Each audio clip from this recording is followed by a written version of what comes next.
Ilang sandali pa ang ating bida ay tuluyan ng tumatakbo at sinabihan sila Nathaniel na kailangan nilang lumayo sa patuloy na pagkalat ng natitirang gas sa paligid. Tinanong niya rin na kung nasaan na nga daw ba sila Nathaniel. Habang sinasabihan ni Nathaniel ang mga residente sa isla, sinabi niya rin sa ating bida na magiging ayos lang sila at kayang makalayo mula sa usok. Ang putok ng baril ay bigla na lang umalingaw sa paligid na narinig din naman ng ating bida sa kabilang linya. Tinanong ni Petro kung anong nangyari ngunit hindi agad sumagot si Nathaniel. Si Hana ay natamaan ng bala at ito ay kagagawa ng isang misteryosong lalaki. Si Nathaniel ay agad kumilos at sinubukang agapan ang pinsala ng bata. Habang nanghihina si Hana, si Nathaniel ay napansin na tumagos ang bala sa katawan ng bata. Si Hana ay sinabing napakainit ng kanyang katawan, habang si Nathaniel naman ay kailangan ng tubig sa panggagamot at sinabing maghintay lamang si Hana. Si Nathaniel ay naghanap ng asin at inilagay ito sa tubig. Habang sinasabihan ang bata na malapit na siyang matapos sa kanyang ginagawa, si Nathaniel ay bigla na lang nagulat matapos niyang makitang paunti-unti nang pumipikit ang mata ng bata. Habang pinapanatili niyang gising si Hana, napansin niyang napakarami ng dugong nawala kay Hana. Si Nathaniel ay nagsimulang sisihin ang kanyang sarili, ngunit agad siyang natauhan at napansing kailangan niya ng dugo.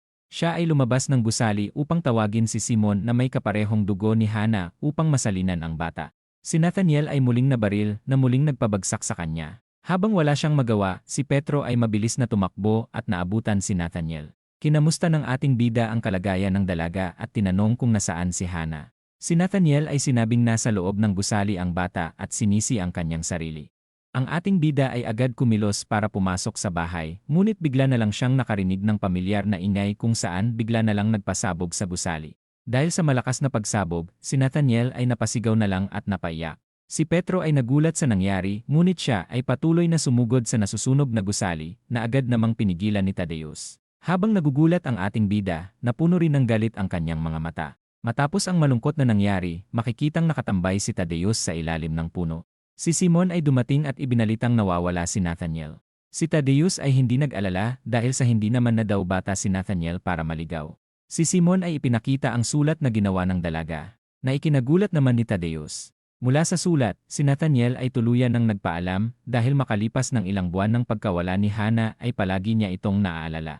Ang dalawa ay hindi maintindihan ang pag-alis ni Nathaniel dahil ang alam nila ay aksidente lamang ang pagkamatay ni Hana. Mula sa mensahe sinabi ni Nathaniel na bantayan si Petro dahil siguradong apektado daw ito ng sobra sa mga nangyari. Sila Simon ay agad tinignan ang ating bida at napansing nagkamali ng akala si Nathaniel dahil mukhang masaya naman na daw ang ating bida makalipas ang ilang buwan. Pati ang dalawa ay namangha dahil sa bilis daw nakarecover ni Petro sa mga nangyari. Ang eksena ay nalipat sa nakaraan kung saan nagsusulat ng diary si Petro. Natigilan rin siya matapos dumating ni Nathaniel. Ang ating bida ay tuluyan na ding umalis upang magsagawa ng misyon. Sa paglalakad ng dalaga sa lugar napansin niyang nahulog ang isang aklat. Napansin ni Nathaniel na palaging nasa tabi ito ni Petro, kaya naman na-curious ang dalaga na buksan ito. Si Nathaniel ay napansin ang bakat ng isang maliit na paa mula rito. Si Nathaniel ay namangha noon sa liit ng paa ni Hana, ngunit si Petro ay tila walang pakialam at hindi interesado. Mula sa diary ni Petro nakasulat kung paano siya namamangha sa liit ng paa ng sanggol kaya naman naglagay siya ng remembrance sa diary nito. Ang ating bida ay nagtaka kung bakit niya ito ginawa at iniisip na lang na para lang ito sa record. Habang binabasa ni Nathaniel ang diary, nalaman niya rin naman na kung gaano kahalaga ni Hana para sa ating bida. Noong araw na iniwan niya ito sa ampunan, wala daw gabing hindi siya makatulog ng mahimbing simula noon. Si Petro ay narinig noon ang pangarap ni Hana na magpatayo ng hospital, kaya naman kinuha niya ang dyaryo at muli itong idinikit sa kanyang diary. Mula sa diary nalaman rin ni Nathaniel na si Petro ang nagbigay ng opisyal na pangalan ni Hana na kung saan nanggaling ito sa paboritong salita ng bata na Grace. Na ikinaiyak na lang naman ni Nathaniel na malaman. Mula sa lugar ng ating bida, bigla na lang pumasok sila Tadeus at napansing natutulog lang si Petro, ngunit ang hindi nila alam ay napakabigat ng dinadala nito at hindi talaga makatulog ng maayos. Mula sa kasalukuyan si Simon ay nalaman na ang lahat at napagtantong kasalanan lahat ni Judas ang nangyari. Mula sa labas may malakas na speaker ang gumana, sinabi rin ni Judas mula sa speaker na alam niyang nagtatago lamang sila Nathaniel sa islang ito.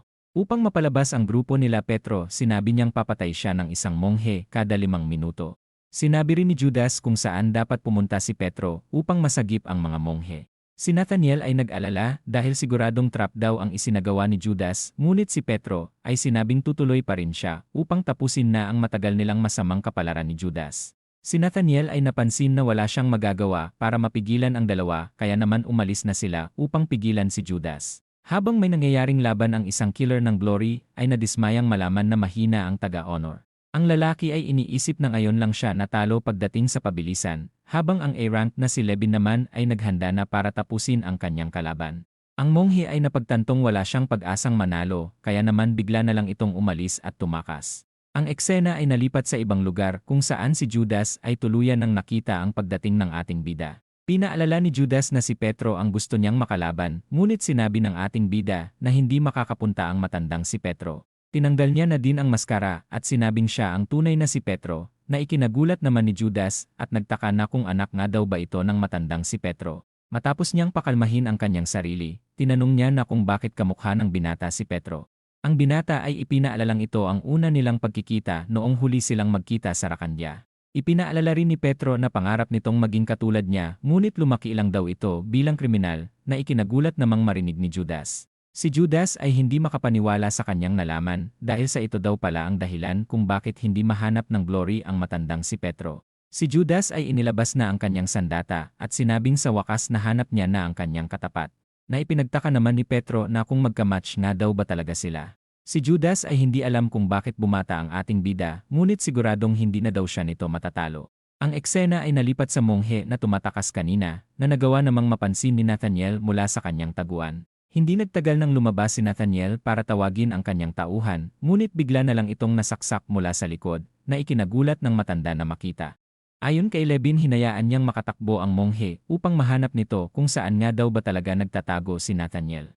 Ang matanda ay sinabing handa siyang sumama sa mga kalaban, ngunit kailangan niya na muna daw gamutin ang monghe, na ipinagtaka naman ni Levin dahil wala naman daw siyang balak kunin ang matanda at sinabing tatapusin lang daw nila ito. Mula sa isang sulok, sila Damwol at Yun ay dumating at naghandang lumaban.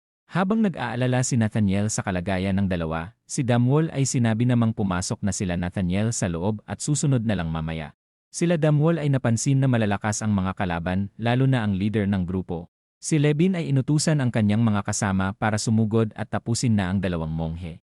Sa kalagitnaan ng nangyayaring laban, si Levin ay nanunood lang sa isang sulok at bigla gumawa ng sorpresang atake. Si Damwol ay nag-alala para kay Yun, ngunit si Levin ay mabilis na kumilos at pinagsabay na binubugbog ang dalawa. Hindi nagtagal nang matalo niya ang dalawang monghe at sinabing napaka-boring nilang makalaban. Si Yun ay napansin na imposibleng matalo nila ang kalaban, bigla na lang din itong may isinubong tableta, na ipinagtaka naman ni Yun na makita. Matapos i-take ang drugs, bigla na lang nagkaroon ng kung ano sa katawan ni Levin. Inutusan ni Levin ang kanyang mga tauhan para tapusin si Nathaniel habang siya naman ay naghihintay lamang sa labas ng lagusan.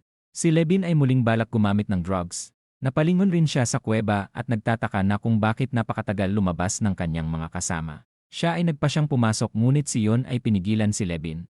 Ang kalaban ay nagpasyang tapusin na si Yun, ngunit bigla na lang may malakas na bugso ng puwersa ang lumabas sa kuweba na ipinagtaka naman ni Levin. Bigla na lang din siyang nagulat dahil ang kanyang mga kasamahan ay tumitilapon palabas ng kuweba. Tinanong ni Levin kung anong nangyayari, ngunit ang kasama niya ay sinabi lamang na may halimaw sa loob ng lugar. Matapos may makitang tao sa loob ng kuweba, bigla na lang ibinato ni Levin ang kanyang patalim. Matapos tumama ng patalim, napagtanto ni Levin na nagawang masalo ang kanyang sandata. Si Thaddeus ay napahikab matapos makatulog ng mahabang oras. Nagtaka rin siya sa bumulusok na patalim at kinamusta ang kalagayan ni Levin. Si Levin ay bigla na lang nagulat nang makita si Thaddeus. Inakala niya rin na patay na ito matapos ang report na meron itong malalang pinsala. Si Nathaniel ay sinabihan si Thaddeus na huwag munang kumilos dahil hindi pa daw ito tuluyang magaling. Si Thaddeus ay sinabing mukhang pamilyar ang matanda, ngunit sinabi ni Nathaniel na pumasok na si Thaddeus at siya nang bahala dito. Si Levin ay tuluyan natanggal ang kaba matapos niyang makita ang malalang pinsala mula sa katawan ni Thaddeus. Si Thaddeus ay muling ibinalik ang espada at tinanong kung sino nga daw ba ang lalaking makapal ang pelikmata. Si Levin ay nainis at sinabing siya ang tatapos sa buhay ni Thaddeus at papalit sa kanya bilang disipo. Matapos niyang umatake ng mabilis, si Thaddeus ay nagawa namang makaiwas. Si Levin ay natuwa dahil sa pambihirang kakayahan ni Thaddeus, mabilis din siyang kumilos at muling inatake si Thaddeus. Matapos ang malakas na impact, ang mga kasama ni Levin ay namangha dahil hindi man lang daw nila nasundan ang pagkilos ng kanilang leader. Si Levin ay biglang nagulat dahil si Tadeus ay madali lang na pinigilan ang espada nito. Si Levin ay nainis sa ginawa ni Tadeus at tuluyan ng kinain ang lahat ng kanyang drugs. Si Tadeus ay napansin ang kakaibang kinain ng kalaban, ngunit wala daw itong magagawa kay Tadeus. Si Levin ay magsasalita pa lang ngunit si Tadeus ay nagawa na siyang mapaulanan ng hindi mabilang na mga suntok. Matapos tumilapon ng malakas, ang mga kasamahan ni Levin ay napanganga na lamang. Pati si Nathaniel ay namangha sa nakita dahil magkatulad lamang daw sila ng tatay nito na tinaguriang martial god. Si Tadeus ay napansin na hindi sumusunod sa kanya ang kanyang katawan at tinanong na kung nakatulog nga daw ba siya ng sapat. Humingi na din siya ng damit dahil sa sobrang lamig ng panahon. Ang eksena ay muling nalipat kanila Petro kung saan napangiti na lang si Judas dahil sa patibong na inihanda niya para sa ating bida. Si Petro ay tuluyan ng sumugod habang si Judas naman ay walang balak makipaglaban dahil sa gusto niya lang daw na mamatay na agad si Petro. Sa pagsugod ng ating bida, si Judas ay biglang nagulat dahil si Petro ay ginamit ang dart upang patamaan ang tulay. Dahil sa ginawa ng ating bida ang mga bomba ay tuluyan ng sumabog. Habang nagugulat sa nangyayari si Judas, napansin niyang bigla na lang nawala si Petro. Si Petro ay sinabing napakalinis ng tulay kaya naman hindi daw mahirap hulaan na may nilagay na kung anumang trap si Judas. Mula sa taas ang ating bida ay gumagawa ng malakas na atake. Si Judas ay napagtanto rin na mas lumakas pa si Petro simula noon. Habang pinapahirapan siya ng ating bida at pinatalsik mula sa malayo. Si Petro ay napagtanto na muling nagpakita si Judas ng dahil kay Rafael. Sinabi rin ng ating bida na mula pa noon ay pinaglalaruan na siya ni Rafael. Ang eksena ay nalipat sa nakaraan kung saan namumuhay ng miserable si Judas. Bigla ding dumating si Rafael sa kanyang lugar, na ipinagtaka naman ni Judas na kung ano ang ginagawa nito. Si Rafael ay pinaalam ang tungkol kay Petro dahil nagiging sagabal daw ito sa glory. Nagtaka si Judas na kung anong kailangan nito sa kanya. Ang dalawa ay nagkaroon ng pag-uusap kung saan si Rafael ay muling pinaglaruan ang isipan ni Judas upang pilitin itong maghiganti kay Petro. Ang ating bida ay muling pinapangaralan si Judas at sinabing tumigil na ito sa pagpapahiya ng kanyang sarili. Na muli namang nakapagpainis kay Judas dahil muli na naman daw siyang minamaliit ni Petro. Si Judas ay umatake sa tulay na ikinagulat ni Petro dahil tuluyan ng sumabog ang natitira pang mga bomba sa tulay. Matapos mawasak ng tulay, silang dalawa ay nagawa din namang makaligtas sa huling segundo. Si Petro ay inabot ang kanyang kamay upang tulungan si Judas na makaakyat, ngunit ito ay nanatiling galit at pinairal ang kanyang pride. Si Judas ay bigla na lang din bumitaw kung saan tuluyan na siyang nahulog. Habang inaalala ang kanyang mga masasamang ginawa kay Petro na pagtanto niyang kahit kailan ay hindi kayang talunin ang ating bida. Si Petro ay wala na lang din nagawa kundi ang pagmasdan ang pagkahulog ni Judas. Ang eksena ay nalipat kay Rafael, kung saan inireport ng kanyang tauhan na tuluyan nang nawala ang biological signal kay Judas. Si Rafael ay sinabing malaki ang inaasahan niya kay Judas, ngunit hindi niya akalain na pati ito ay matatalo. Ang tauhan ay nabalitaan noon na kababata ni Rafael si Judas at inakalang magiging sobrang lungkot nito. Ilang sandali pa si Rafael ay inutusan lang ang lalaki na maghanda ng pagkain na tila walang nangyaring masama. Sinabi niya rin na ipatawag si Matias upang makausap niya ito tungkol sa panibagong misyon. Si Petro ay nalungkot sa pagkamatay ni Judas at iniisip na malamang hindi ito naligaw ng landas kung mas nabantayan niya lamang ito ng mabuti. Kinabukasan sa lugar ang mga nadakip na monghe ay nailigtas ng dahil kay Simon. Pinagpahinga rin sila ni Simon dahil sa malubha daw ang mga pinsala nila. Habang nagkukulitan ang grupo, ang eksena ay nalipat sa gitna ng karagatan kung saan nagmamaneho ang bulag na si Alipid. Habang nag-uusap ang dalawa si Mateo ay nilalandi rin naman si Alipid at tinatanong ang tungkol sa target nitong binata. Ilang sandali pa, sila Nathaniel ay naghanda ng maraming pagkain. Habang nag-uusap at nagkukulitan ang grupo, si Tadeus ay bigla na lang dumating matapos maamoy ang masarap na pagkain. Ang dalawang monghe ay nauutal at hindi makapagsalita dahil hindi sila makapaniwalang may 4 na disipo sa kanilang harapan. Habang nagkukulitan ang grupo, hindi naman nagtagal nang makikitang nakatambay si Tadeus sa taas ng bubong. Ang ating bida ay dumating kaya naman ang dalawa ay muling nagkaroon ng malalim na pag-uusap tungkol sa kanilang pagiging mag-brother. Si Tadeus ay hindi rin makapaniwala na tatay niya talaga ang Diablo ng Kaulon, hindi niya rin alam na kung magagalit o matutuwa nga daw ba siya sa kanyang nalaman. Matapos ang mahaba nilang kwentuhan tungkol sa tatay ni Tadeus, si Tadeus ay nagpasyang tulungan ang ating bida na pabagsakin ang glory. Kinabukasan sila ay paalis na sa isla at tuluyan ng nagpaalam sa isa't isa. Ang eksena ay nalipat sa ilalim ng dagat, nagpadala rin ng mensahe si Rafael at binantaan ang grupo na hahanapin sila kahit saan pa sila magpunta. Ang leader ay kumpiyansang hindi sila mahahanap ni Rafael at sinabing kahit si Petro pa ang ipadala nila. Ang lalaki ay nakatanggap ng panibagong mensahe, kung saan ipinaliwanag dito ang paggawa ng pasta na kinain ng leader. Matapos basahin ang mensahe, ipinaliwanag din na may bomba sa kinain ng boss, na kanya namang ikinagulat.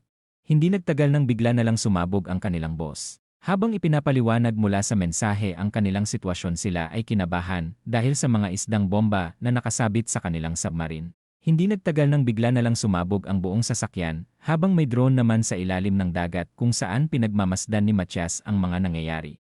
Ang eksena ay nalipat kanila Petro kung saan muli nang pumasok ang ating bida sa eskwelahan. Hindi nagtagal nang makarating na ang Doku Brothers sa kanilang kwarto. Namangha ang kanilang mga kaklase dahil sa astig na entrance ng dalawa. Nagtaka rin sila dahil bakit tila biglang kinakabahan na lang ang magkapatid.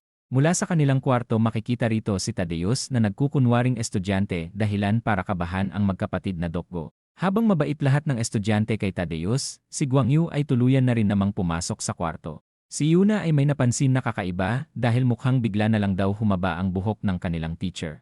Si Guangyu ay may sasabihing importante, nagtaka rin siya na kung sino nga daw ba ang nakatungtong sa locker. Dahil sa hindi niya ito kilala, bigla niya na lang sinigawan si Tadeus at pinagsabihan. Ang power meter ni Guangyu ay bigla na lang gumana at napagtantong si Disciple Tadeus ang binatang ito. Kinabahan rin siya at nagtaka na kung anong ginagawa ng isang disciple dito. Si Guangyu ay pasimpleng huminahon at sinabing may misyon silang napakadelikado. Tinanong niya rin na kung sino nga daw ba ang gustong sumama. Si Tadeus ay agad sumama sa misyon, habang si Guangyu naman ay kumpiyansang matatapos agad nila ang misyon dahil sasama daw siya mismo. Ilang sandali pa matapos ang misyon, ang grupo ay nasa restaurant na at kumain ng masasarap. Mula sa kanilang misyon, natapos lang ito ng 3 minuto nang dahil kay Tadeus, kaya naman bilang reward ng libre si Guangyu sa mamahaling restaurant. Habang kumakain ang lahat, si Guangyu ay nagbitaw naman ng mga salita kung gaano kahalaga sa kanya ang kanyang mga estudyante, ngunit tila hindi naman nakikinig ang grupo at tuloy lang ang kain. Si Petro ay bigla na lang nawala hanggang sa tuluyan na lang silang paalis sa restaurant. Si Guangyu ay naghanda ng magbayad at umabot sa 3 million won ang bayarin na kanya namang ikinagulat. Nag-alala rin siya dahil mukhang kulang ang kanyang pera na pambayad. Ang cashier ay sinabing may nagbayad na kanina para sa kanila na ikinatuwa na lang naman ni Guangyu. Mula sa isang sulok malalaman na si Petro ang nagbayad sa kanilang kinain. Bigla rin siyang nakatanggap ng mensahe mula kay Jaewon na may nakuhang magandang impormasyon mula sa Glory. Habang sinasabi ni Jaewon ang kanyang natuklasan, si Petro ay nag-alala na baka hinayaan lang ng Glory na mahak niya sila. Habang nasa lagusan ang dalaga, nagpaalam na ito at sinabing mamaya na lang sila mag-usap. Habang naglalakad papunta sa kanyang lugar, siya ay binuksan ang pintuan at may napansing kakaiba. At ito ay dahil sa mga misteryosong tao na nakapasok sa kanyang base. Ang lalaki ay kinamusta ang pinaka-the best na hacker ng Honor na si Jaewon. Sinabi rin ng lalaki ang mga impormasyon at tunay na edad ni Jaewon na 45 years old. Si Jaewon ay nagulat dahil sa top secret daw ang kanyang edad. Pinaalala ni Jaewon na nasa underground sila at bigla na lang pinindot ang switch na kung saan nagpatay lahat ng ilaw sa lugar. Si Jaewon ay tuluyan ng sumugod at sinabing malaki ang kanyang kalamangan sa mga kalaban. Mula sa ibang lugar, si Matthew ay napansin na kumikilos na si Matias. Mula rito makikita rin si Philip na senior noon ni Matthew noong nasa serbisyo pa sila bilang sundalo. Si Matthew ay napansin na mukhang mahina si Matias para ipadala sa misyon kay Petro. Napansin ni Philip na walang alam si Dorothy, kaya naman sinabi nito na leader ng Trinity si Matias. Mula sa ibang lugar, ang isang lalaki ay napansin si Matias na leader ng Trinity.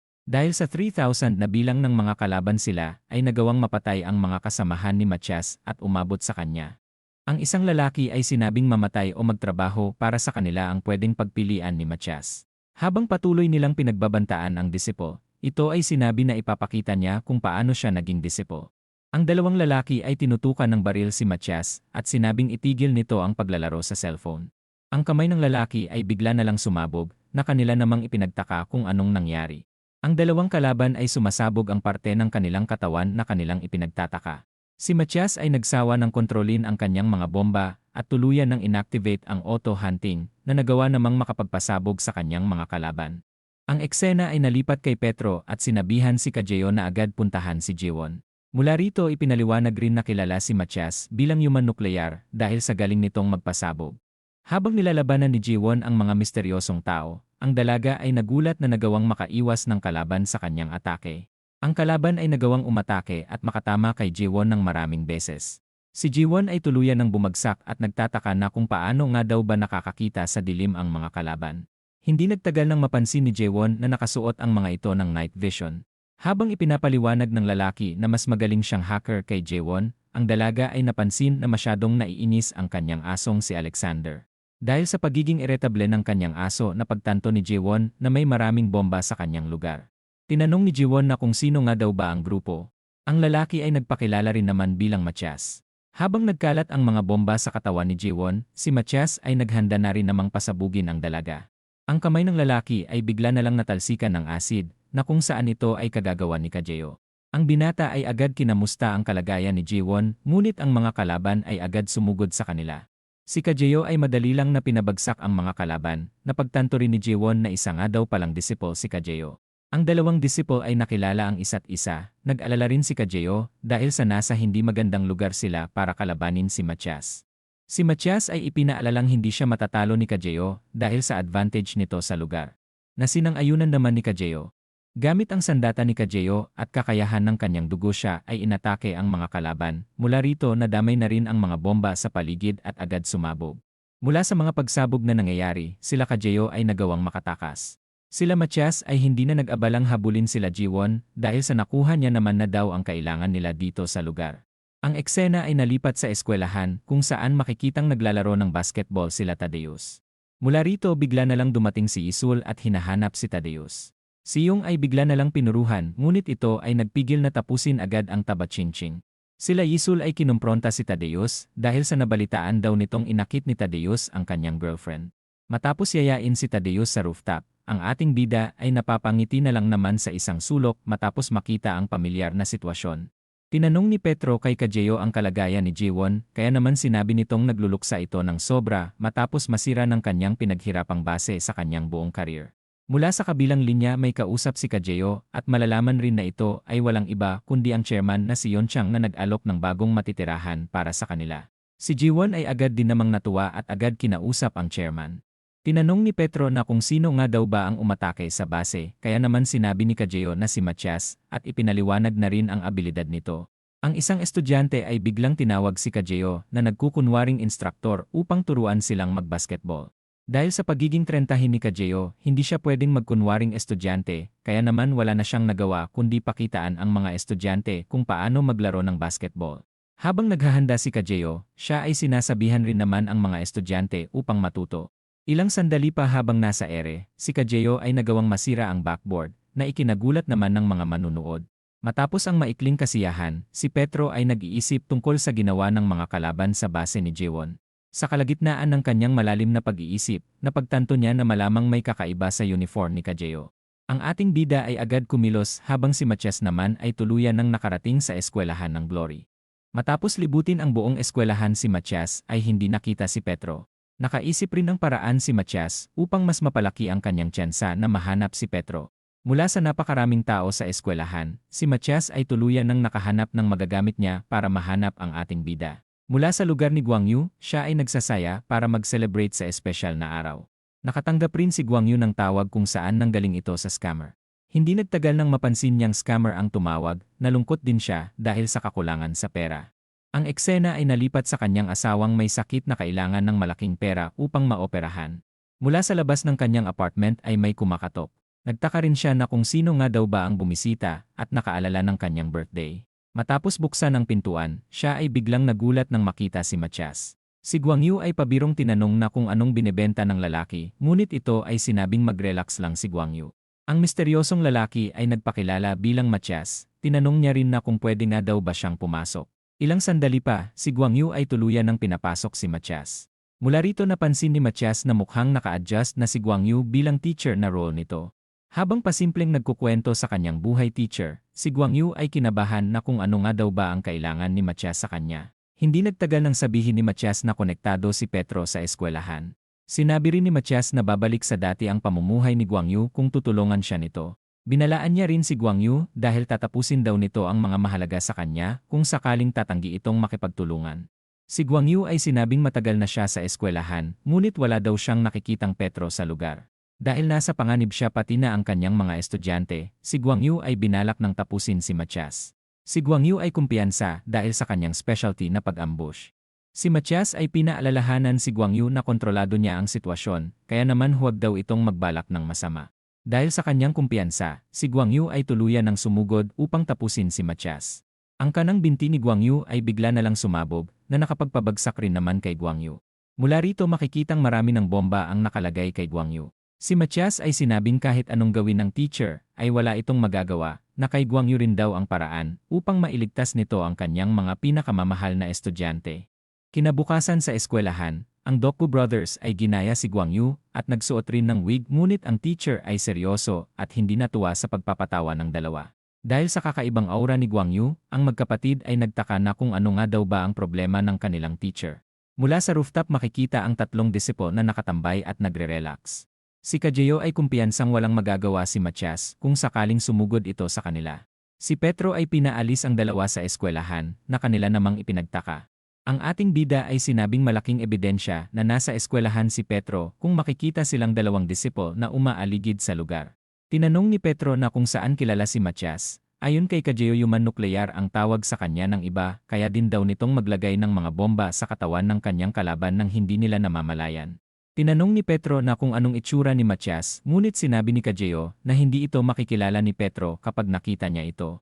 Ilang sandali pa mula sa kanilang classroom, sila ay may bagong kaklase. Habang nagugulat si Yuna sa itsura ng lalaki, si Kajeo ay sinabi naman noon na balot sa tato ang mukha ni Matias, kaya malabo itong makilala at may braces ito sa ngipin.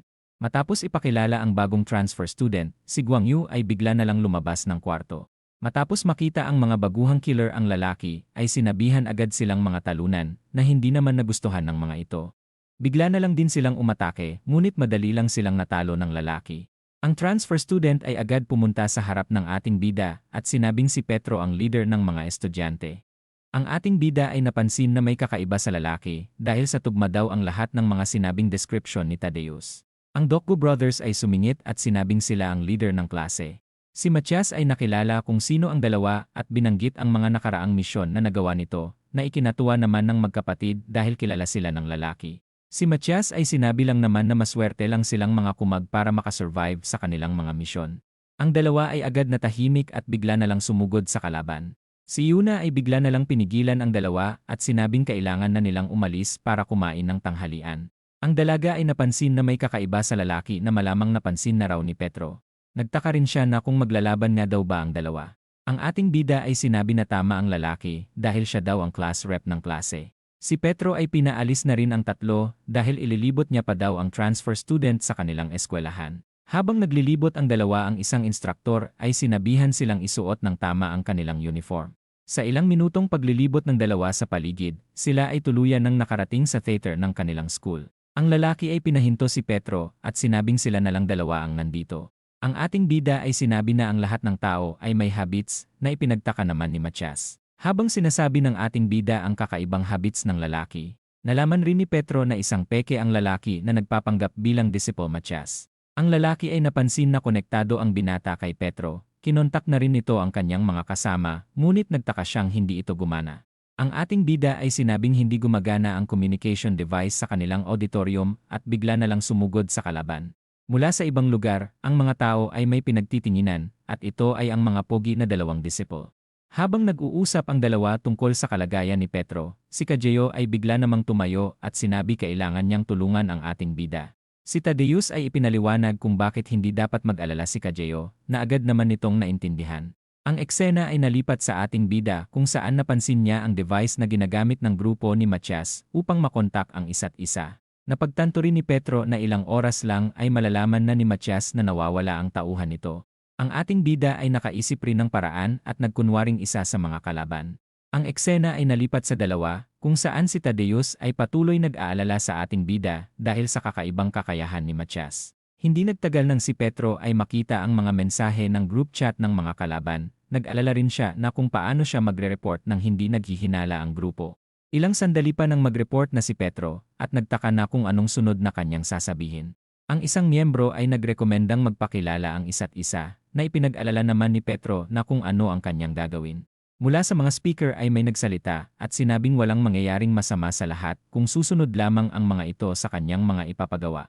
Habang nagtataka ang lahat kung anong nangyayari, ipinaalam ng tao sa kabilang linya na naharangan na ang lahat ng komunikasyon sa labas ng eskwelahan at sinabing imposibleng makalabas na ang ating bida. Habang kinakabahan si Guang Yu, ang isang instruktor naman ay nagsimulang katukin ang sinumang nasa broadcasting room. Si Matias ay sinabing magpapakita siya ng halimbawa sa lahat. Matapos buksan ang pintuan, ang isang maliit na kamera drone naman ay pinagmamasdan ang instruktor. Habang nanunood ang lahat sa telebisyon ng school, ang instruktor ay bigla na lang sumabog, na ikinagulat naman ng lahat. Ang ating bida ay mabilis na tumatakbo at sinusubukang hanapin kung nasaan nga daw ba si Matias. Habang nagkakagulo ang lahat, makikita rin naman na tuluyan ng nalagyan ni Matias ng bomba ang mga estudyante. Mula sa isang sulok ay may isang binata, kung saan makikitang ito ang tunay na disciple Matias. Ang eksena ay nalipat kanina kung saan tinatakpan ni Matias ang kanyang mga tato. Pinaalalahanan niya rin si Guang Yu tungkol sa asawa nito kaya naman kailangan daw nitong sundin ang kanyang mga sinasabi. Si Guang Yu ay tila naiinis at nagsimulang lumapit kay Matias. Lumuhod rin siya at nakiusap na huwag patayin ang mga estudyante. Si Matias ay sinabing huwag nang mag-guilty si Guang Yu dahil hindi naman daw siya mahalaga sa eskwelahang ito at wala man lang nakaalala ng kanyang kaarawan. Mula sa kasalukuyan si Matias ay muling ipinaalala na mamamatay rin silang lahat kung sakaling hindi sila susunod sa kanyang mga utos. Binalaan niya rin na hindi sila pwedeng tumakas o tumawag ng tulong mula sa labas dahil mamamatay rin daw sila. Ang mga estudyante ay nagkakagulo dahil si Guang Yu ay sinaraduhan sila ng daraanan. Matapos niyang umalis at bumalik sa kanyang opisina, iniisip niyang mabuti na ang kanyang ginawa kesa may mas mapahamak pa sa pagtakas. Mula sa kanyang mesa bigla siyang nakakita ng necktie na kanyang ipinagtaka. Mula rito may iniwan ding sulat na nagmula kay Yuna at binati siya ng kanyang kaarawan. Meron ding sulat mula sa Dokko Brothers at sa ating bida na si Petro. Matapos makatanggap ng sulat at regalo, ang ating bida ay pinagmasdan ang bangkay at nag-isip na kung paano inilagay ng kalaban ang bomba sa katawan. Ang ating bida ay napalingon at napansin ang mga estudyanteng tumatakbo. Mula rito si Matias ay nagkunwaring ginagabayan si Petro sa ligtas na lugar. Ang ating bida ay may nakalimutan at tinakpan ng kanyang damit ang bangkay. Habang napapangiti si Matias, ang ating bida ay muling nagpatuloy sa kanyang pagresolba sa sitwasyon. Si Petro ay napagtanto na kayang magpasabog ni Matias kahit na saang lugar, kaya naman sigurado na malamang kaya rin nitong pasabugin ang buong eskwelahan. Ang ating bida ay napansin na mag-uumpisa na ang mga kalaban sa kanilang plano, kaya naman iniisip ng ating bida na kailangan niyang makahanap ng paraan upang mapahinto ang pagsabog ng mga bomba. Habang nagkakagulo ang mga tao, si Isul ay hindi naniwalang mamamatay siya kapag lumabas sila kaya naman nagtaka siyang sirain ang pintuan upang makalabas. Si Yung ay bigla na lang napuruhan ng suntok at nakapagpabagsak sa kanya. Si Isul ay nagtaka sa ginagawa ni Yung. Habang pinagsasampal niya ang ating bida, si Yung ay sinabing totoong mamamatay sila kapag lumabas sila. Mula sa isang sulok sinabi rin ng isang kalaban na totoong mamamatay ang lahat ng tatakas sa lugar. Matapos magkaharap ng dalawa, si Isul ay nakita itong pagkakataon upang makapagpasikat sa kanyang girlfriend. Siya ay tuluyan ng sumugod, ngunit ang kalaban ay mabilis na kumilos at nagawang masipa ng malakas si Isul. Ang kalaban ay pinaalala na ganito ang mangyayari sa sinumang magtangka na tumakas. Matapos pakawalan ang pantapos na atake, si Jay ay biglang pinigilan ang suntok. Ang kalaban ay napansin na hindi normal na estudyante si Jay. Dahil sa hindi nila pwedeng ipakita ang kanilang kakayahan sa mga normal na estudyante, sinabihan niya si Jay na tumigil. Ang Dokko Brothers ay sinabing wala na silang pagpipilian dahil oras na daw para iligtas ng malalakas ang mga mahihina. Habang kinakabahan ang mga estudyante sa paligid, si Yuna ay bigla na lang umatake gamit ng kanyang sandata na nagawa namang maiwasan ng kalaban. Ang dalawang magkapatid ay tuluyan na ding kumilos. Matapos mapigilan ni Yuna ang pagkilos ng kalaban, ang Dokko Brothers ay muling umatake ng sabay. Si Yuna ay nagulat dahil sa bigla na lang natalo ng kanilang kalaban ang Dokko Brothers. Ang kalaban ay tuluyan na ding inatake si Yuna, ngunit bigla na lang may sumulpot at inatake ang kalaban na nagawa rin namang mapatilapon ng malakas. Habang suot ang necktie na iniregalo, si Guang Yu ay biglang sumulpot at nagkunwaring si Petro. Ang lalaki ay hindi makapaniwalang nakita niya si Petro. Sinabi rin nitong natatakot na siya, ngunit mas takot daw siya sa kanyang boss, kaya naman mabilis na itong sumugod sa ating bida. Ang mga lalaking nambubuli noon kay Guang Yu ay napansin na ito ang kanilang teacher. Pati ang kanyang kalaban ay nahalatang magaling ang matanda, ngunit napagtanto rin naman nitong hindi siya si Petro. Hindi nagtagal nang matamaan na siya ng solido ng kalaban at tumilapon ng malakas. Si Guang Yu ay napuruhan ng malubha habang ang kalaban naman ay nagtaka na kung bakit niya daw ba itinataya ni Guang Yu ang buhay nito para sa mga estudyante. Ang eksena ay nalipat sa nakaraan kung saan napagtanto ni Guang Yu na hindi na siya makakabalik sa serbisyo matapos niyang magkaroon ng malalang injury. Dahil sa mababang sahod bilang teacher si Guang Yu ay napagtantong hindi niya mababayaran ang mga pang-maintenance ng kanyang asawa. Mula sa eskwelahan ang mga estudyante ay namangha na magkakaroon sila ng B-rank killer na teacher. Nagtaka rin sila na kung bakit nga daw ba naging teacher na lang ito. Matapos tanungin kung anong goal ng mga estudyante, ang mga ito ay sinabi namang gusto nilang maging disciple sa hinaharap. Habang ipinapaliwanag ni Guang Yu kung gaano kaganda ang maging disciple, natuwa rin naman ang mga estudyante. Si Guang Yu ay ipinakita ang kanyang injury at sinabi na ang karamihan sa kanila ay maaaring matulad sa kanya. Habang natutulala ang mga estudyante, si Guang Yu ay nagpatuloy naman sa kanyang pagpapaalala. Matapos niyang lumabas ng kwarto, siya ay tuluyan na ding nakauwi at napagtantong wala ng patutunguhan ang kanyang buhay. Sa paulit-ulit niyang pagtuturo, ang Doku Brothers ay tuluyan ng sumali sa kanyang klase at sinabing gusto nilang maging katulad ni Petro. Si Guang Yu ay napangiti lamang at muling ipinakita ang kanyang injury sa panibagong batch. Ang dalawa ay nagulat sa kanilang nakita, kaya naman inaasahan na naman ni Guang Yu na wala na naman siyang tuturuan ngayong taon. Ang Doku Brothers ay bigla na lang natuwa sa nakitang injury at napansin na ito daw pala ang ibig sabihin ng isang pagiging tunay na killer na sinang-ayunan na lang naman ni Guang Yu.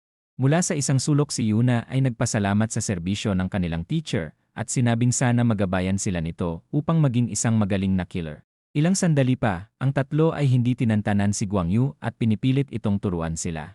Dahil sa pagkairita ni Guang Yu sa tatlo, siya ay inutusan silang tumakbo kung gusto daw talaga nila maging magaling na killer na kanila namang ikinatuwa dahil sa mag-uumpisa na ang kanilang pagsasanay. Sinabi rin ni Guang Yu na huwag titigil ang tatlo hanggat hindi niya sinasabi. Ang tatlo ay tuluyan ng nag-umpisa sa kanilang pagsasanay, habang si Guang Yu naman ay inaakalang hindi seryoso ang tatlo niyang estudyante. Kinabukasan, si Guang Yu ay dumating na sa klase at napansing wala nang natira sa kanyang mga tuturuan. Natuwa rin siya dahil sa pwede na daw siyang maglasing. Habang naglalakad sa labas, si Guang Yu ay nagulat sa kanyang nakita dahil sila Yuna at Doku Brothers ay patuloy pa ring tumatakbo. Si Guang Yu ay nagtaka kung anong ginagawa ng tatlo. Kaya naman ipinaalala nilang sinusunod lamang nila ang pinagawa nito, na kanya namang ikinagulat at naalala ang nangyari kahapon. Tinanong ni Guang Yu na kung bakit nila ito ginagawa. Ayon sa tatlo inakala nilang may dahilan ang training na ipinagawa ni Guang Yu kaya naman sinunod nila ito. Si Guang Yu ay nagsimulang magsisi dahil sa pamamaliit niya sa kanyang trabaho. Siya ay bigla na lang umalis, habang sila yung naman ay muling tinanong kung anong susunod nilang training. Habang hindi makabangon ang tatlo, si Yuna ay nagulat sa nakita dahil bigla na lang silang pinapasakay ni Guang Yu sa kariton. Ayon sa kanya pupunta sila ng restaurant para kumain, na ikinatuwa naman ng tatlo na malaman ganon na din si Guang Yu. Mula sa kasalukuyan, ang kalaban ay biglang inatake ni Yuna upang protektahan ang kanyang teacher. Habang hindi makakilos si Guang Yu, ang kalaban ay tuluyan ng umatake kay Yuna. Ang kalaban ay biglang natigilan dahil kay Guang Yu, napansin rin ng kalaban na hindi niya magawang makalas ang pagkakakapit ng matanda. Habang ibinubuhos lahat ni Guang Yu ang kanyang lakas, pinaalala niya rin naman kung gaano kahalaga sa kanya ang kanyang mga estudyante na handa siyang gawin ang lahat para protektahan sila. Si Guang Yu ay tinangkang ibalibag ang kalaban na gumawa ng malakas na impact sa paligid. Habang tumatayo si Guang Yu, si Yuna ay agad itong nilapitan at inalalayan. Mula sa isang sulok ang kalaban ay tuluyan pang may malay at inakalang katapusan niya na dahil sa ginawa ni Guang Yu. Habang nag-aalala si Yuna, ang kalaban ay sinabing tatapusin niya na si Guang Yu at ang dalaga. Ang kalaban ay bigla na lang napuruhan at tumilapon ng malakas. Si Yuna ay nagulat sa nangyari at napansin na si Son Gu ang dumating.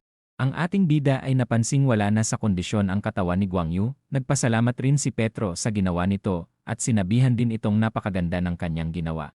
Ang ating bida ay naghanda na rin upang turuan ng leksyon ang kalaban. Ang kalaban ay nagtaka sa akala niyang kasama na kung bakit siya nito inaatake.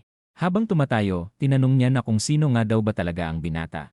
Si Petro ay makulit din namang sinabi na magkakampi sila, na ikinainis naman ng kalaban at napagtantong mas malakas pa ito kesa kay Guang Yu. Iniisip niya na para itong disipo, ngunit hindi naman daw tugma ang katawan nito kanila Tadeus at Kajeo. Si Yuna ay natuwa matapos dumating ng ating bida. Ang kalaban ay sinabing malakas ang binata, ngunit wala daw itong magagawa dahil sa hawak niyang switch ng bomba. Inalok rin nitong umatake si Petro kung matapang talaga ito, ngunit si Yuna ay nag-alala at sinabing huwag atake ang ating bida. Si Petro ay inalok ang lalaki na pindutin lang nito ang switch, na ipinagtaka naman ng dalaga kung anong plinaplano ng ating bida. Matapos pindutin ang buton may bigla na lang sumabog kung saan, na ikinagulat naman ni Yuna at napansing ayos lang si Petro. Ang ating bida ay inasar ang kalaban at tinanong na kung bakit nga daw ba hindi siya sumabog. Habang nagtataka si Yuna na kung anong nangyayari, ang kalaban naman ay patuloy sa pagpindot ng switch. Si Petro ay ipinaliwanag kung paano niya nalaman kung nasaan ang mga bomba, na ikinatuwa naman ng lalaki at pinuri si Petro. Ang lalaki ay sinabing hindi ligtas ang ibang estudyante at muling nagtangka na pasabugin ang iba pang mga bomba sa lugar. Ang ating bida ay sinabing masyadong dumedepende ang lalaki sa sandata nito. Nagsimula rin siyang bumuelo at ibinato ang kanyang ID. Mabilis ding kumilos ang ating bida at nasipa ang kalaban. Ang ating bida ay sinabihan ang lalaki na hindi nila masasakop ang mundo sa pamamagitan lamang ng simpleng buton. Inakala rin ni Petro na malamang madali niya lang din matatalo si Matias na umaasa sa mga bomba, na itinanggi naman ng kalaban dahil mas may kakayahan daw si Matias kesa sa kanilang mga tauhan lamang. Sinabihan niya rin si Petro na mamamatay agad ito sa oras na nalaman ni Matias ang kanyang katauhan. Ilang sandali pa mula sa infirmary, si Yuna ay nagulat matapos malaman ang tungkol kay Disciple Matias na nasa eskwelahan. Sinabi rin ni Petro na ang tunay na Matias ay ang nagkukunwaring teacher. Napansin rin ni Yuna ang bomba na nakadikit sa kanya. Ang ating bida ay ipinaliwanag kung paano nilalagay ni Matias ang mga bomba nang hindi nila nahahalata. Si Petro ay tila walang ginawa, ngunit bigla na lang nawala ang tanim sa mesa, na ikinagulat naman ni Yuna na kung anong ginawa ng binata. Ayon sa ating bida, sleight of hand ang kanyang ginawa kung saan madalas itong gamitin sa mga magic trick. Sinabi rin ni Petro na napakahusay ni Matias dahil kahit sa mga kamera ay hindi mahahalata ang kanyang ginagawa. Ang tauhan ni Matias ay tinanong na kung anong ipapagawa nito, ngunit sinabi niya namang wala na muna. Si Matias ay naalala ang pagkikita nila ni Petro kung saan nilagyan niya ito ng bomba, ngunit bigla na lang itong tumigil at iniwan ang kanyang uniform sa bangkay. Si Matias ay nagsimula ring magkaroon ng interest kay Petro. Habang naglalakad ang ating bida, iniisip niya rin naman na kung ano pa nga daw ba ang itinatagong kakayahan ni Matias. Ang ating bida ay muling nabasa ang usapan ng mga kalaban sa group chat. Bigla rin niyang napansin ang dalawang estudyante na may napansing bomba sa katawan. Habang pilit na tinatanggal, si Petro ay agad sinabing huwag nila itong tanggalin. Matapos ilagay sa ilalim ng tubig ang bomba, ito ay bigla na lang sumabog. Habang umiiyak sa sakit ang lalaki, si Petro ay napagtantong napakadelikado ng mga bomba sa katawan ng mga estudyante dahil kusa itong sumasabog kapag puwersang tinanggal. Habang nagsasagawa ng plano sila Matias, siya ay sinabing kailangan nilang kontrolin ang buong area upang makontrol ang ating bida. Si Matias ay muling nagsalita sa mga speaker at muling gumawa ng panibagong patakaran. Ayon sa utos, ang lahat ng nasa volunteering class ay pupunta sa hall. Papasabugin niya rin daw ang sinumang hindi susunod sa kanyang utos, na ikinagulat naman ni Yuna na malaman. Matapos makarating ng mga estudyante sa lugar, sila ay nagsimula din namang kabahan. Ang Dokku Brothers ay kinakabahan na napansin rin naman ni Yuna. Hindi nagtagal nang dumating na sila Matias at nagsimulang magpaliwanag kung bakit niya sila ipinatawag. Si Matias ay napansin si Yuna at natanda ang tauhan ito noon ni Octopus. Agad niya ring sinabi na malaki ang tsansa na may koneksyon ito kay Petro at tinanong na kung nasaan nga daw ba ang matanda. Si Yuna ay sinabing hindi niya alam ganon na din ang kanyang mga kaklase sa volunteering club. Si Matias ay inasahan na ang sagot ni Yuna, kaya naman may isa pa daw siyang paraan kung paano mapapalabas si Petro. Habang nagugulat ang mga estudyante, si Matias ay nagsimula namang maghanda para pasabugin ang ulo ni Yuna. Si Matias ay natigilan at napansing may hindi tama. Ayon sa kanya, kulang ang bilang ng volunteering club ng isang member na si Kim Son-gyu. Naalala niya rin na ito ang binata na mukhang nakahalata sa kanyang ginawa. Ang tauhan niya ay tinanong na kung hahanapin nga daw ba nila ito sa labas, na itinanggi naman ni Matias. Ayon sa kanya, gagamitin daw nila ang mga drones upang mahanap ang binata. Ang ating bida ay iniisip na hindi siya mahahanap ni Matias dahil siya ay nasa tabi mismo ni Matias. Mula sa isinagawa nilang plano kanina, si Petro ay sinabing kaya niyang makalapit kay Matias dahil ang maskara ay may voice modulator at alam niya na rin ang mga plano ng kalaban. Sinabi rin ng ating bida na pipigilan niya ang pagsabog ng mga bomba gamit ng pagjamming sa mga ito. Ang teknik na kanyang gagawin ay may kakayahan daw na putulin ang nagtatransmit na mga signal sa mga bomba. Habang isinasagawa ang kanilang plano, si Yuna ay napansin na nagsimula na ang pagjam sa mga bomba at umasa na sana walang mangyaring masama hanggang matapos ang pagjamming. Si Matias ay muling nagsalita at sinabing hindi sumunod ang lahat sa kanyang utos. Ang ating bida ay napansin na balak magpasabog ni Matias, kaya naman nagtaka siya kung anong gagawin para makuha ang atensyon ni Matias. Ayon kay Matias, sasabog daw ang lahat ng mga bomba sa loob ng gym na ito sa loob ng 3 minuto, na bigla namang nakapagpakaba sa mga estudyante. Habang sinasabihan ni Yung ang kanyang mga kasama na huwag galawin ang mga bomba. Si Matias ay namangha kay Petro dahil sa maganda nitong pinapakitang laban habang nagtatago. Habang patuloy niyang inuudyukan na lumabas na si Petro, si Yuna ay napansin na walang magagawa si Son Gu hanggang sa matapos ang pag-jam ng mga bomba. Hindi nagtagal ng 10 segundo na lang bago magpasabog si Matias. Ipinaalala niya rin kay Petro na totoong sasabog ang mga bomba dahil sa may isang salita daw siya sa kanyang mga sinasabi. Ang oras ay tuluyan nang natapos ngunit bigla na lang binato si Matias nang walang iba kundi ang Dokko Brothers. Habang nagdududa ang mga estudyante na hindi kakayanin ng Dokko Brothers si Matias, si Yuna ay nagpasalamat sa dalawa dahil sa ginagawa nilang pag-agaw ng atensyon upang hindi agad pasabugin ni Matias ang mga bomba. Habang naghahanda ang magkapatid na lumaban, si Yuna ay naalala rin naman ang sinabi ni Petro na kailangan nila ng mga ilang minuto bago matapos ang pag-jamming ng mga bomba. Mula rito ang magkapatid ay narinig rin naman ang usapan ng dalawa. Mula sa kasalukuyan, ang dalawa ay muling sinabi na sa langit na lang sila magkita at tuluyan ng sumugod sa mga kalaban. Habang pinapabagsak ang ilan sa mga tauhan, sila ay iniisip rin naman na kailangan nilang makapagbigay ng oras para sa plano ni Petro. Si Yung ay nagawang makalapit kay Matias, ngunit bigla na lang sumabog ang kanyang binti na nakapagpabagsak sa kanya. Si Matias ay bumilib sa tapang ng magkapatid, ngunit si Jay ay hindi pa tapos sa kanyang pag-atake, na agad na rin namang napigilan ng isa pang kalaban. Matapos ibalibag ang magkapatid sa isang sulok, sinabi rin naman ni Matias na tapusin na nila ang dalawa upang magsilbing leksyon sa iba. Ang isang kalaban ay handa nang tapusin ang dalawa, ngunit si Yuna ay tuluyan na ding umatake. Ang kanyang sandata ay bigla na lang sumabog sa kagagawan ni Matias. Matapos lagyan ng bomba ang bunganga ni Yung, may bigla na lang sumabog sa lugar na ikinalungkot naman ni Yuna. Ang dalaga ay nagulat sa nakita dahil ang ating bida ay tuluyan na din kumilos at pinabagsak ang isang kalaban. Matapos iligtas ang magkapatid na Dokgo, si Petro ay napagtantong ito na ang kanyang huling araw sa eskwelahan. Si Matias ay natuwa dahil sa tama daw ang kanyang hinala na si Son Gu ang nakamaskara. Habang nagugulat ang kanyang mga kaklase, si Matias ay ipinaalalang nasa teritoryo siya ng binata kaya naman wala daw itong magagawa. Si Yuna ay nag-aalala na baka hindi gumana ang pag-jamming nila sa mga bomba. Habang kalmado lang si Petro at si Matias, sila Yuna ay nagulat dahil sa biglang pagkahulog ng kusa ng mga bomba sa kanilang katawan. Matapos sumabog ng mga bomba, si Matias ay agad namang napansin na jamming ang kanilang ginawa. Si Petro ay sinabing wala nang magagawa si Matias matapos masira ng mga bomba nito kaya naman siya na rin naman daw ang kokontrol kay Matias, na kanya lang naman ikinangiti. Ang ating bida ay ipinaalam na wala ng bomba na sasabog kaya naman kunin na daw nila ang Dokko Brothers at umalis na sa lugar. Habang nagsisitakbuhan ang mga estudyante palabas, si Matias ay namangha sa ating bida dahil sa mga nagawa nito sa napakabata nitong edad. Tinanong rin ni Matias na kung si Petro nga daw ba ang nagturo sa binata kung paano mag-jamming. Habang sinasabi na wala nang magagawa ang ating bida, pinaalam rin ni Matias na mga nasa A-rank ang kanyang mga tauhan sa Trinity. Si Petro ay may malakas rin daw na sandata na ipinagtaka naman ni Matias.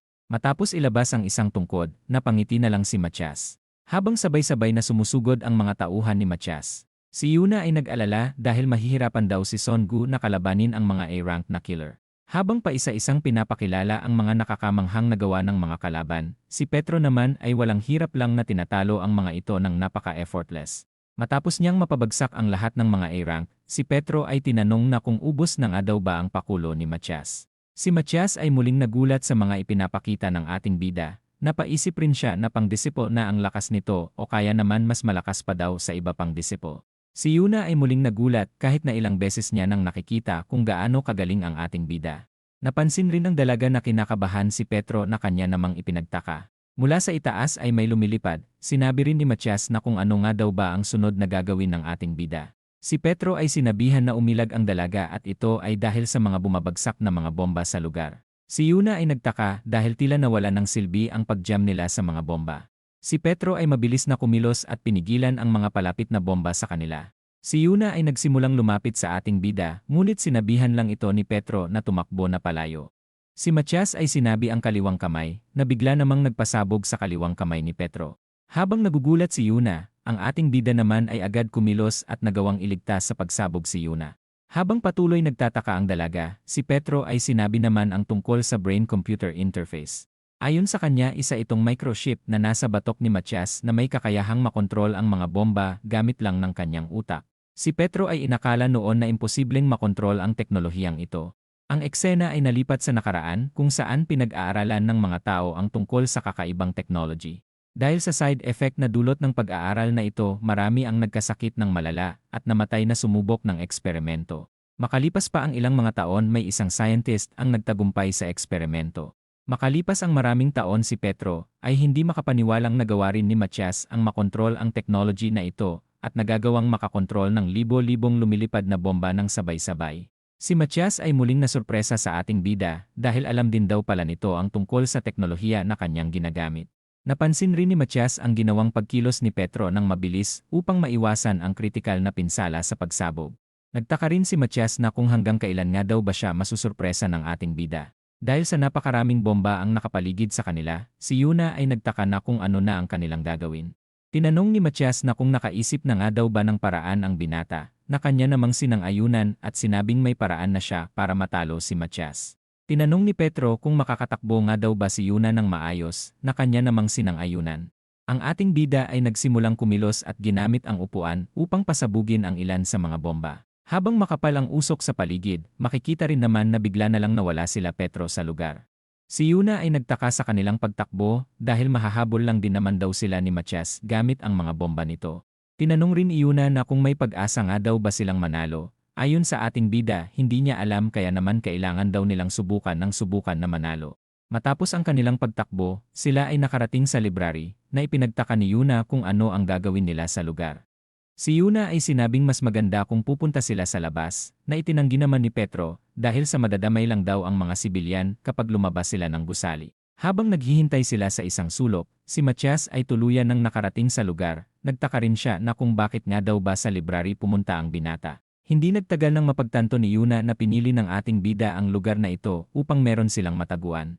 Si Petro ay mabilis na kumilos dahil sa pagsabog na nangyari. Ayon kay Matias, hindi gagana ang strategy ng ating bida na pagtago mula sa kanya. Habang kinokontrol niya ang mga drone, makikita rin naman na may mga kamera sa bagay na ito. Ang drone ay sinundan si Yuna, ngunit si Petro ay nagawa itong mapigilan. Si Yuna ay napansin na magaling ang nagawa ng ating bida, ngunit si Matias ay nagtaka na kung gaano katagal nga daw ba tatagal sa pagdepensa si Petro. Habang pasugod ang napakaraming drone, ang ating bida ay sinabing makinig ng mabuti ang dalaga. Si Petro ay may ipinahanap na bagay na sinang-ayunan naman ni Yuna. Ang dalaga ay nag-alok at gustong lumaban, ngunit sinabi ni Petro na sapat na ang tulong nito sa kanya at sinabing magkita na lang sila mamaya. Si Petro ay nag-umpisa ng kumilos at nagpahabol sa mga lumilipad na bomba. Habang sumasabog ang mga bomba, si Petro ay patuloy lang naman sa pag-iwas. Si Matias ay napansin na gustong ubusin ni Petro ang kanyang mga bomba, ngunit sinabi niya na hindi ito magtatagumpay. Mula sa isang sulok may mga bumubulusok na mga bomba, ngunit si Petro ay ginamit ang mga aklat upang gawin itong pangharang.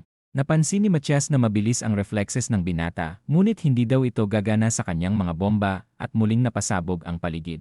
Si Matias ay palapit sa ating bida at napansin hindi na nito kayang lumaban. Habang iniisip na hanggang dito lang pala ang kakayahan ng ating bida, si Yuna ay bigla na lang sumugod sa kalaban. Mula sa lugar ay biglang nagkaroon ng pagsabog na nagpatilapon rin naman sa dalaga. Si Yuna ay pinapatakbo na si Petro, ngunit bigla siyang napansin at nagtaka na kung bakit hindi umaatake si Matias para tapusin na ang laban. Si Matias ay bibigyan daw ng tsansa ng pag-asang mabuhay si Petro kung sasabihin nito ang impormasyon tungkol kay Petro. Inalok niya rin ang ating bida na magtrabaho na lang ito sa kanya. Si Petro ay napansin na napakadaldal pala ni Matias, ngunit sinasadya lang daw nito ng kanilang kalaban. Nagtaka ang ating bida na kung bakit nga daw ba hindi na lang siya tapusin ni Matias. Si Yuna ay nagulat dahil ang ating bida ay inalok si Matias na pasabugin siya nito. Habang tagaktak ang pawis ni Matias, si Petro ay sinabing may malaking kahinaan ang brain-computer interface at ito ay ang pagka-overload. Ang ating bida ay ginawang halimbawa ang mga electronics dahil mag-iinit ito kapag nasobrahan sa paggamit. Napansin ni Petro na napakadaldal ni Matias dahil sa kailangan nitong makapagpahinga at makapagpalamig. Ayon kay Matias, kahit na ang kanyang mga tauhan ay hindi alam ang tungkol sa pagka-overload, ngunit muli na naman daw siyang ginulat ng binata sa nalalaman nito. Matapos sabihin na tama ang lahat ng mga sinabi ng binata, nagtaka rin siya na kung ano na nga daw ba ang mangyayari nang wala ang kanyang kakayahan. Si Matias ay sumugod gamit ang kanyang mga bomba na ibinabato. Si Petro ay napansin na sasabog ang mga bomba sa oras na tumama ito. Habang umiiwas ang ating bida sa mga bomba, si Matias ay nagtaka rin naman na kung bakit nga daw ba napakakalmado pa rin ng binata. Si Yuna ay nag-alala dahil palapit ng palapit si Matias sa ating bida. Hindi nagtagal nang makorner na nito si Petro at nagawang malapitan ng sobra. Ang ating bida ay napangiti lamang at sinabing nasa 1 meter ang lakas ng pagsabog kaya naman madadamay rin daw si Matias kung magpapasabog ito. Si Matias ay nagulat dahil sa paghagis ni Petro ng mesa. Matapos pasabugin ang mesa, ang ating bida ay patuloy naman sumugod at binalak na makipaglaban ng malapitan. Matapos mapaatras, napansin ni Matias na nalaman ng binata ang kanyang kahinaan sa malapitang laban. Ang ating bida ay pinulot ang basurahan at ginamit ito upang umatake. Mula sa ibang lugar tinanong ni Dorothy na kung paano nga daw ba matatalo si Matias. Ayon kay Philip napaka-overpowered ng kakayahan ni Matias, ngunit may malaki daw itong kahinaan na ipinagtaka naman ng dalaga. Habang ipinapaliwanag ni Philip ang kahinaan ni Matias, ang eksena ay nalipat sa kasalukuyan kung saan hindi pa rin makapaniwala si Matias na natatalo siya ng binata. Ang ating bida ay kinuha ang plastik ng basurahan at ginamit ito kay Matias para mas lalo pang pahirapan. Matapos patalsikin sa isang sulok, si Yuna ay napansin na mananalo na ang ating bida sa laban. Si Yuna ay nagulat matapos mapansin na ayos lang si Matias. Ayon sa kanya alam niyang hindi siya nararapat maging disciple dahil sa mga bomba lang ang mayroon siya. Napansin ni Matias na hirap ng kumilos ang binata, natuwa rin siya at sinabing tapos na ang oras ng kanyang pagpapahinga at muling napagalaw ang mga lumilipad na bomba. Sinabi rin ni Matias na ang binata pa lang daw ang pinakamahusay na kanyang nakalaban, na tila isa itong reincarnation ng matandang si Petro. Habang napapaligiran ng mga bomba ang ating bida, si Yuna ay muling kumilos para tumulong. Si Matias ay inutusan ang mga bomba na pasabugin ang ulo ng ating bida, ngunit bigla na lang itong sumabog nang wala sa oras ganon na din ang iba pang mga bomba, na ikinagulat naman ni Matias. Nagtaka rin siya na kung ano nga daw ba ang nangyayari. Si Matias ay bigla na lang bumagsak, napatawa rin siya matapos mapagtanto ang mga nangyayari. Habang ipinapaliwanag ni Matias ang mga ginawang plano ni Petro para mapabagsak siya, napansin rin ni Matias na ginamit ni Petro ang basurahan upang selyuhan ang kanyang kakayahan, na sinang-ayunan rin naman ni Petro. Ayon sa ating bida ginamit niya ang plastik upang makagawa ng sapat na kuryente sa friction upang sirain ang sandata ni Matias.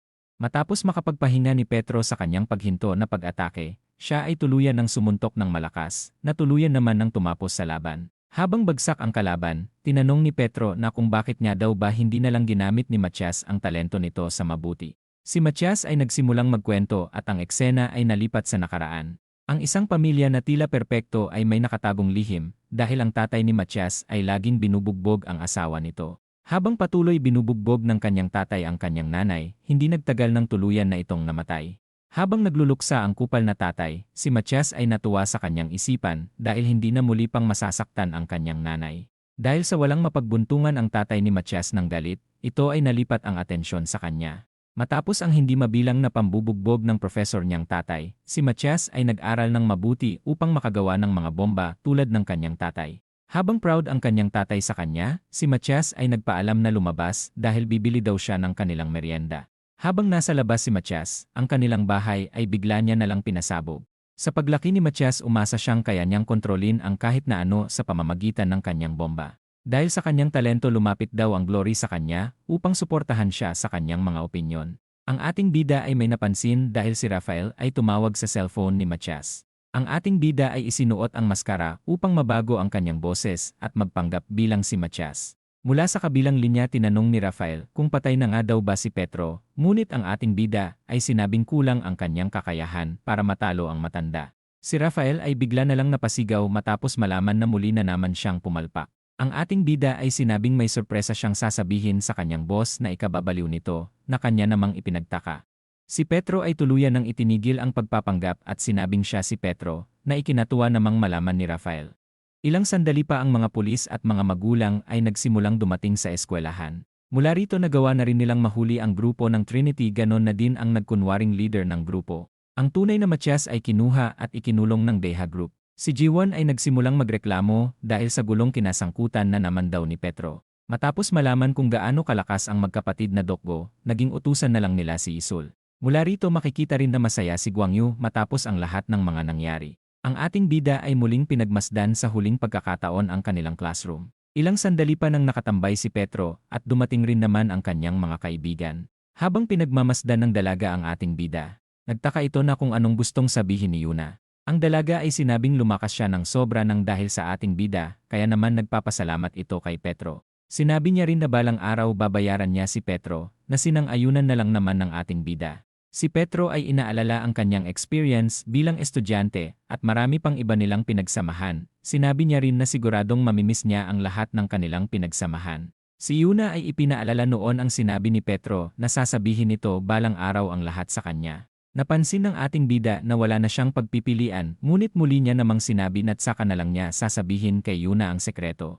Ang magkapatid ay nagtaka na kung ano nga daw ba ang itinatago ni Petro sa kanila. Si Yung ay sinabi na parang matanda magsalita ang ating bida na tila ba hindi ito isang high school student, muli din nilang tinanong na kung sino nga daw ba talaga siya.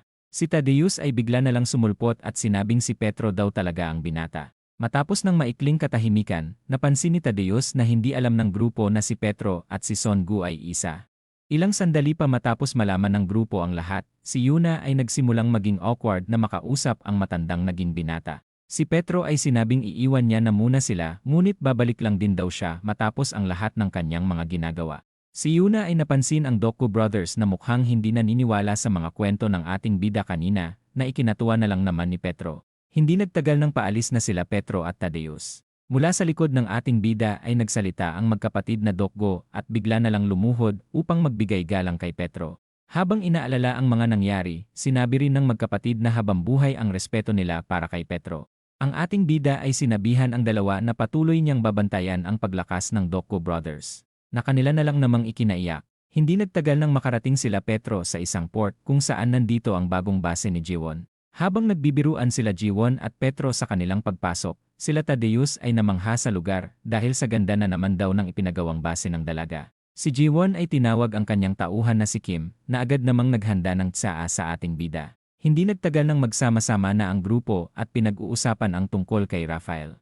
Matapos ipakita ang isang litrato sa grupo, si Simon ay nagulat sa kanyang nakita.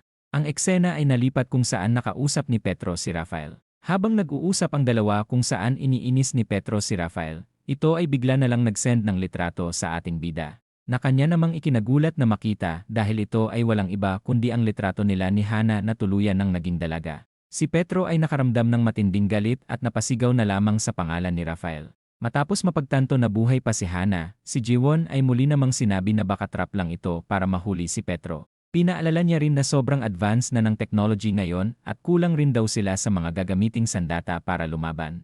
Mula sa isang sulok bigla na lang sumulpot si Yeonchang at sinabing handa siyang suportahan ang grupo ng 100% sa anuman ang kanilang misyon. Si Petro ay sinabing wala pa siyang ideya sa muli niyang pagkabata. Sinabi niya rin na malamang pinagkaloob ito ni Lord upang magkaroon ng pagkakataon na iligtas muli si Hana at mapigilan ang masasamang plano ni Rafael. Ang eksena ay nalipat sa base ng Glory kung saan si Matthew ay nagrereklamo sa higpit ng security ng lugar. Gamit ang purong lakas ng katawan si Philip ay binuksan ang makapal na bakal ng napakadali. Matapos makapasok ng dalawa, ipinaalala ni Rafael na mahal ang pagpapaayos ng pintuan. Matapos magtipon-tipon ng mga disipo, sila ay naghinala na malamang naghahanap na rin si Petro ng sarili nitong mga disipo para labanan sila. Dahil sa kalamangan nila sa teknolohiya at sa iba pang bagay, si Rafael ay sinabing mananalo pa rin sila sa bandang huli. Si Jiwon ay napansin na nagkukulang sila ng member para pabagsakin ang Glory, ngunit ang ating bida ay sinabi na may mga tao siyang kilala na baka gustong sumali sa kanilang grupo. Mula sa labas ng base may mga misteryosong tao ang naghihintay sa pagbukas ng lugar. Ang isang lalaki ay hindi na nakapagpigil at sinira ang makapal na bakal gamit lang ang isang kamay, na ikinagulat naman ni Nathaniel dahil sa hindi pa daw ito pwedeng magkikilos. Ang misteryosong lalaki ay nanibago sa kanyang katawan. At ito ay walang iba kundi si Yun-il na kasalukuyan ding disciple Nathaniel ng Glory.